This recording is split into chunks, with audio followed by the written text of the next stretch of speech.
क्या हो अगर दुनिया का सबसे खूबसूरत शहर असल में एक धोखा हो?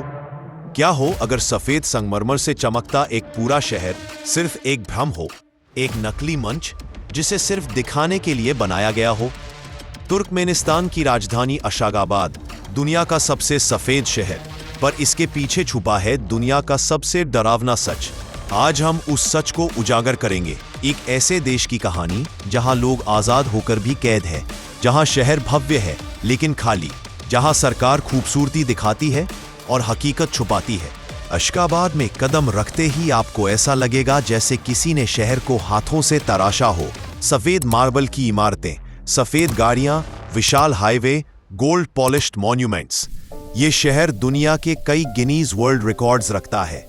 दुनिया का सबसे बड़ा व्हील, सबसे बड़ा फाउंटेन, सबसे बड़ा मार्बल शहर, गोल्ड से बना स्टार रूफ। देखने में ये किसी डिज्नीलैंड इन द डेजर्ट जैसा दिखता है, लेकिन इस शहर का सबसे डरावना हिस्सा इसकी खूबसूरती नहीं, इसका सन्नाटा है। दोपहर में भी कोई राहगीर नहीं। स्टेडियम है पर दर्शक नहीं, हाईवे है पर गाड़ियां नहीं, मार्बल है पर उसमें रहने वाले लोग नहीं। क्यों एक देश इतना बड़ा भ्रम दुनिया से छुपा रहा है? यह पहली बार नहीं है कि किसी सरकार ने सच छुपाने के लिए एक नकली शहर बनाया हो। 1944 नाजी जर्मनी, उन्होंने भी एक नकली शहर बनाया था। थेरेसियनस्टाट, एक ऐसा फेक टाउन जहां रेड क्रॉस को सिर्फ दिखावे के लिए लाया गया था। क्लीन सड़कें, खुश बच्चे, कॉफी हाउस, लेकिन कैमरा बंद होते ही वही के यहूदी परिवारों को मौत के कैंप में भेज दिया गया। इतिहास खुद को दोहरा रहा है। आज से 80 साल बाद वही भ्रम तुर्कमेनिस्तान में दिख रहा है। कैमरा उठाकर सच दिखाने की कोशिश, सीधा गायब कर दिए जाओगे। ओगुल सपार मुरादोवा, 58 साल की पत्रकार, सरकार के भ्रष्टाचार की रिकॉर्डिंग्स रखती थी। एक दिन उनकी लाश घर आई और लाश पर दिखाई दे रहे थे गला घोंटने के निशान, सिरे पर गहरी चोट। सरकार ने कहा नेचुरल डेथ, पर परिवार ने सच्चाई देख ली, फिर उन्हें चुप करा दिया गया। बोरिस शिखमुरादोव, तुर्कमेनिस्तान के पूर्व विदेश मंत्री, एक दिन सरकार ने टीवी पर उन्हें दिखाया। वो कह रहे थे I am a criminal, I am a drug addict. उनके चेहरे पर टॉर्चर के निशान, आंखें सेमी कॉन्शियस। और उस वीडियो के बाद 23 साल हो गए, बोरिस आज तक गायब है। 1991 सोवियत यूनियन टूटता है, तुर्कमेनिस्तान आजाद बनता है, लेकिन लोकतंत्र नहीं आता है एक तानाशाह, सपरमुरात न्याज़ोव। उन्होंने सोवियत इंतजाम को कॉपी कर लिया, केजीबी को बनाया केएनबी। सभी अफसर वही, नियम वही, डर वही, सिर्फ मालिक बदल गया। अब लोग मॉस्को से नहीं न्याज़ोव से डरते थे। पूरे देश में जासूस फैला दिए गए। हर स्कूल, फैक्ट्री, मस्जिद, यूनिवर्सिटी में इन्फॉर्मर्स।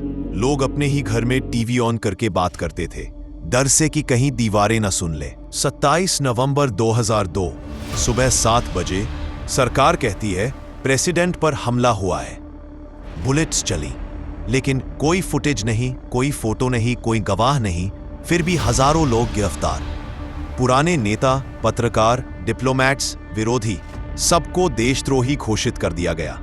और इन्हीं कैदियों के लिए बनाया गया दुनिया का सबसे खतरनाक प्रिजन। अशागाबाद से 70 किलोमीटर दूर काले रेगिस्तान के बीच एक ऐसी जगह जहां सूरज जमीन को पिघला देता है।